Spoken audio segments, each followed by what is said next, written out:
সাত কলেজের স্টুডেন্টদের সাথে গতকাল যখন ঢাকা ইউনিভার্সিটির স্টুডেন্টদের মারামারি হওয়ার পরিস্থিতি বা বেশ সংঘাতময় পরিস্থিতি তৈরি হয়েছিল, তখন সেখানে গিয়ে হাজির হয়েছিলেন জনাব হাসনাত আব্দুল্লাহ। আমরা খেয়াল করেছি, একটা ভিডিও ছড়িয়ে পড়েছে, তিনি বেশ সাহস নিয়ে এগিয়ে যাচ্ছেন, তিনি সবাইকে বাধা দেওয়ার চেষ্টা করছেন যাতে তাদের মধ্যে সংঘাতটা না হয়ে ওঠে। উনি অনেক চেষ্টা করেছেন, উনি ঝুঁকি নিয়েছেন, কোনো সন্দেহ নেই, তার এটাকে আমরা বীরত্ব হিসাবে দেখতেই পারি। কিন্তু এর মধ্যে একটা কিন্তু আছে। কিন্তুটা হচ্ছে, আমি মনে করি জনাব হাসনাত আব্দুল্লাহ যা করেছেন এটাকে সমর্থন করা আমাদের জন্য ঠিক না। অনেকেই দেখছে এটা নিয়ে প্রচুর প্রশংসা করছেন। একদিক থেকে দেখতে গেলে এটা অবশ্যই খুবই প্রশংসার ব্যাপারও, কিন্তু আমি প্রশংসা করছি না এবং আমি এই প্রশংসার মধ্যে বিপদ আছে বলে মনে করি। অনেকে বলবেন স্টুডেন্টদের বিরুদ্ধে অনেক বেশি কথা বলছি কেন, অনেকে আমাকে নানান রকম ট্যাগ দেওয়ার চেষ্টা করছেন। আপনাদেরকে একটু জানিয়ে রাখি, আমি এদের প্রত্যেককে খুব পছন্দ করি, খুব স্নেহ করি। এই যে এখন যাকে নিয়ে কথা বলবো, হাসনাতকেও আমি খুব স্নেহ করি, পছন্দ করি, সবাইকে, কেন না। আমি বহুবার বলেছি এই জাতি চিরকাল মনে রাখবে এই তরুণরা যা করেছে, রাখতেই হবে, ওরা ইতিহাসের অংশ হয়ে গেছে। এবার পরবর্তীতে তাদের পলিটিক্যাল ভবিষ্যৎ কি হবে, তার কেমন হয়ে উঠবেন, রিয়েলি ডোন্ট নো। পৃথিবীতে বা বাংলাদেশের ইতিহাসেই বড় বড় লড়াই করা মানুষজন, বড় বড় ইভেন মুক্তিযুদ্ধ করা মানুষজনের, বিরাট বিরাট খেতাব পাওয়া মানুষজনের পরবর্তীতে পচে যাওয়া আমরা দেখেছি, কিন্তু তাতেও তাদের ওই মুক্তিযুদ্ধের সময়কার রোল মিথ্যা হয়ে যায় না। আমরা আশা করি এই তারুণ্যের শক্তি যেটা তৈরি হয়েছে, এটা খুব চমৎকারভাবে একটা রাজনৈতিক শক্তিতে পরিণত হবে, এতে আমাদের দেশের মানুষের লাভ। যাই হোক, আলোচনাটায় আসি। কি কারণে আমি মনে করছি এটা ক্ষতিকর। উনি ঝুঁকি নিয়েছেন এবং যে পরিস্থিতি তৈরি হয়েছিল, এই পরিস্থিতিতে জনাব হাসনাত যখন গেছেন, ওনার বিপদ হতে পারত এবং একটা পর্যায়ে তার বিরুদ্ধেও স্লোগান হয়েছে, এক ধরনের ভার্বাল হেনস্থা তাকে করার চেষ্টা হয়েছে, মানে বিপক্ষেই ইনফ্যাক্ট কম বেশি এটা করার চেষ্টা করে, বিশেষ করে সাত কলেজের দিক থেকে সম্ভবত এটা বেশি হয়েছে।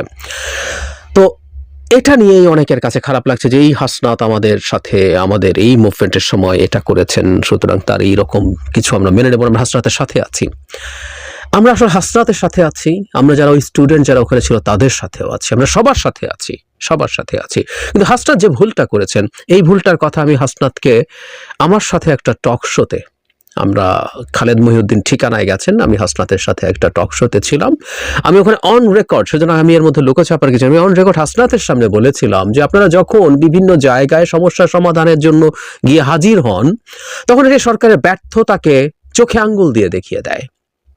এটা যে কেউ বলবে যে বাংলাদেশে একটা সরকার আছে, সেই সরকারটা কিছু করতে পারছে না, সেখানে বিভিন্ন জায়গায় স্টুডেন্টদেরকে যেতে হচ্ছে এবং তাদেরকে একরকম দলবল নিয়ে যেতে হচ্ছে, বা আমরা সহজ ভাষায় যদি বলি মব তৈরি করতে হচ্ছে। এই পরিস্থিতি তৈরি হয়েছে, আমাদের নিশ্চয়ই মনে আছে। ওটার পরও আমি বেশ এটাকে নেগেটিভলি দেখেছিলাম। সেটা হচ্ছে আনসাররা যখন, সোকল্ড আনসাররা, মানে এর মধ্যে নাকি ভেতরে ভেতরে অনেকেই আওয়ামী লীগের লোকজনও জড়িত ছিল, তারা একরকম সচিবালয় ঘেরা করেছিল, তখন হাসনাতরা রীতিমতো আহ্বান করে ছাত্রদেরকে ডেকে এরকম তাদের উপরে বল প্রয়োগ করার চেষ্টা করেছিলেন। এগুলো এরকম আরো অনেকগুলো ঘটনা ঘটেছে, বিভিন্ন জায়গায় গিয়ে তারা হাজির হচ্ছেন। তাদের তো আসলে কোনো রাষ্ট্রীয় অথরিটি নেই, কোনো সরকারি অথরিটি নেই, সেই কারণেই আসলে এই প্রশ্নগুলো তৈরি হয়। যেমন গতকাল যে সমস্যাটা হলো, সেই সমস্যায় প্রয়োজনে সরকারের কেউ মাঠে আসতে পারতেন, ভালো হতো। এখানে যেহেতু আইন শৃঙ্খলা রক্ষার অবস্থা আছে, এখানে স্বরাষ্ট্র যিনি উপদেষ্টা আছেন তিনি যদি আসতেন। এটা শিক্ষা রিলেটেড প্রবলেম, শিক্ষা উপদেষ্টা তিনি বেশ বর্ষিয়ান এবং অসুস্থ মানুষ, তিনি না হয়েও যদি সরকারের অংশ ছাত্র প্রতিনিধিদের কেউ আসতো। আমরা আগে দেখেছি নাহিদ ইসলাম এই ধরনের কিছু সংকটে নিজে গেছেন। আমরা এই প্রবলেমটা সরকার হ্যান্ডেল করবে, আমাদের মূল আর্গুমেন্টের জায়গা হচ্ছে এটা। একটা রাষ্ট্রে এই ধরনের সংকট যখন হবে, সরকার হ্যান্ডেল করবে এবং সরকারের কোনো প্রতিনিধি।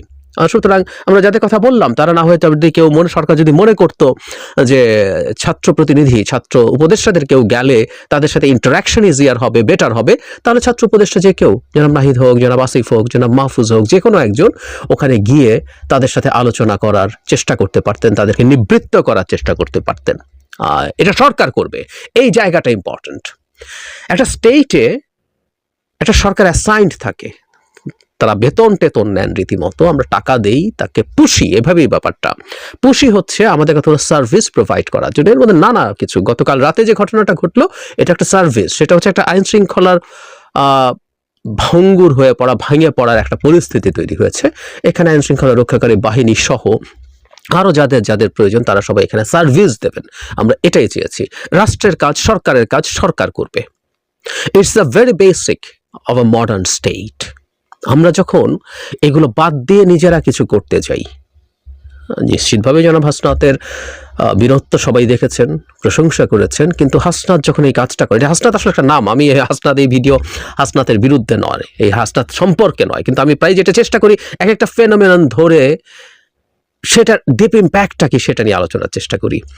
মানে এবারও হয়তো আবার গালি খাবো, কিন্তু প্রসঙ্গত আনছি। গতকাল পরিমণিকে নিয়ে যখন আমি অনেক রাতেও একটা ভিডিও দিলাম, অনেকে এটা কেন যেন, আমি সর্বোচ্চ চেষ্টা করেছি এটা বোঝানোর জন্য যে এটা আসলে পরিমণিকে নিয়ে ভিডিও না, এটা আসলে একটা গণতান্ত্রিক রাষ্ট্র এবং গণতান্ত্রিক ব্যবস্থা কিভাবে কাজ করে সেটা নিয়ে ভিডিও।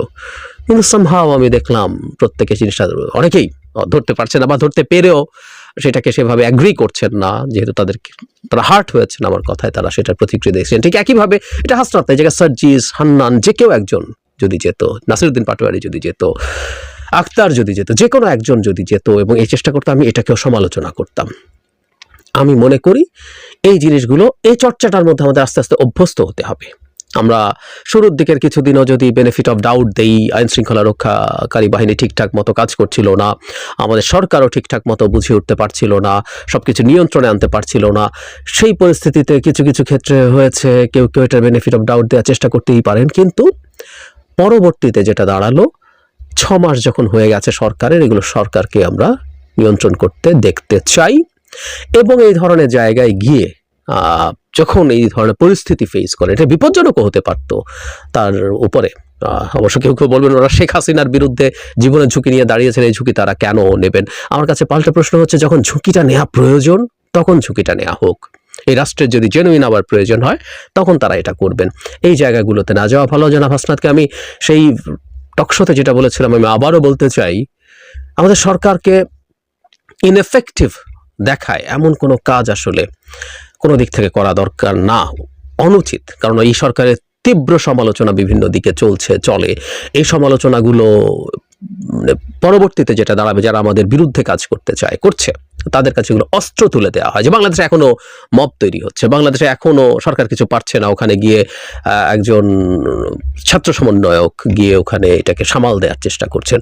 এগুলো প্রত্যেকটা আসলে নেগেটিভ পারসেপশন। এবং আমরা যতই প্রশংসা করব হাসনাতদের যে বয়স, এই বয়স বীরত্ব দেখানোর বয়স, এই বয়স মানুষের প্রশংসায় খুবই ইনফ্লুয়েসড হওয়ার বয়স, ফলে এগুলো, এই চর্চাগুলো আরো বাড়বে। আজকে হাসনাত আবার হয়তো করতে চাইবেন, কোনোদিন আরেকজন করতে চাইবেন। এটা এই কারণে আমার কাছে মনে হয় না সঠিক চর্চা।